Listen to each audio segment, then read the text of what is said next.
40 দিনের মধ্যে গোপন অঙ্গের লোম পরিষ্কার না করলে ইবাদত কবুল হয় না, এ কথা কতটুকু সত্য? এটা আমাদের সমাজে বহুল প্রচলিত একটি বিষয় যে যদি কেউ নাভির নিচের পশম, বগলের নিচের পশম, এই সমস্ত পশম যদি কেউ 40 দিনের বেশি পরিষ্কার না করে তাহলে ওই ব্যক্তির কোনো নামাজ কবুল হবে না, ইবাদত কবুল হবে না। আসলে কি তাই? এ ব্যাপারে একটি হাদিস সহিহ মুসলিমে বর্ণিত আছে। আনাস রাদিয়াল্লাহু তাআলা বর্ণনা করেছেন নবী করিম সাল্লাল্লাহু আলাইহি সাল্লাম থেকে।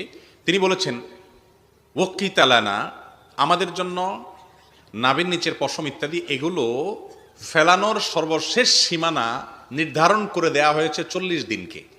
তার মানে উচিত তো হলো আগে আগে করা, সপ্তাহে 15 দিনে একবার আপনার হাতের নখ কাটবেন, গোপ ছোট করবেন, নাভির নিচের বগলের নিচের লোম পশম করবেন, অবাঞ্ছিত লোমগুলো চেষে ফেলবেন, এই কাজগুলো আপনি করবেন। এগুলো মিন সুনানিল ফিতরাহ, অর্থাৎ সকল যুগে নবী রাসূলদের মধ্যে এই সুন্নাতটা আল্লাহর পক্ষ থেকে অবধারিত ছিল। এটা প্রকৃতিগত সুন্নাহ, সৃষ্টিগত সুন্নাহ। মানুষকে এভাবে সৃষ্টি করেছেন, এগুলো শরীরে বাড়ে, সেজন্য এগুলো কমাতে হয়। এটা আল্লাহর সুন্নাহ, আল্লাহ তাআলা এটা করার নির্দেশ করেছেন, সমস্ত নবীগণের সুন্নাহ এটা। তো সেই সুন্নাহটা পালন করবেন সপ্তাহে একবার, না হয় 15 দিনে একবার, নয় 3 সপ্তাহে একবার, নয় 4 সপ্তাহে একবার, সর্বোচ্চ 40 দিনের মধ্যে একবার অবশ্যই করবেন। 40 দিন যদি পার হয়ে যায় তারপরেও না করেন, অর্থাৎ এই পশমগুলো বড় হয়ে গেছে, 40 দিন পর্যন্ত চাষেন নাই, তাহলে সেক্ষেত্রে অনেক বড় হয়ে গেছে, 40 দিনে বেশি হয়েছে, তাও আপনি কাটেন নাই, এরকম যদি হয় তাহলে সেক্ষেত্রে আপনি গুনাহগার হলেন।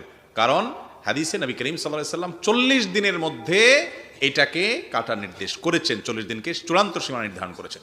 অনেক উলামা ইকরাম বলেছেন এটা কাটাটা ফরজ ওয়াজিব না, তবে উত্তম, 40 দিনের পরে গেলে সেটা উত্তমের খেলাফ হবে।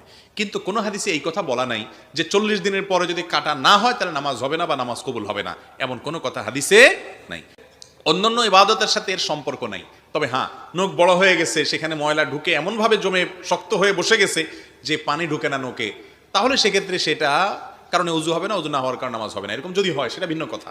কিন্তু এগুলো বড় হইলেই 40 দিন পার হইলেই নামাজ কবুল হবে না, ইবাদত কবুল হবে না, এমন কোনো কথা হাদিসে নাই। ইবাদতের জায়গায় ইবাদত কবুল হবে যদি ঠিকঠাক মতো পবিত্রতা অর্জন করেন, ঠিকঠাক মতো নামাজ কালাম পড়েন, শর্তগুলো পালন করেন, তাহলে নামাজ ঠিকই হয়ে যাবে, ইবাদত ঠিকই হয়ে যাবে। কিন্তু 40 দিনে বেশি চাচ্ছেন নাই, ছোট করেন নাই, সেজন্য আপনি আলাদা গুনাহগার হবেন, সেটা ভিন্ন কথা। বুঝাতে পারছি?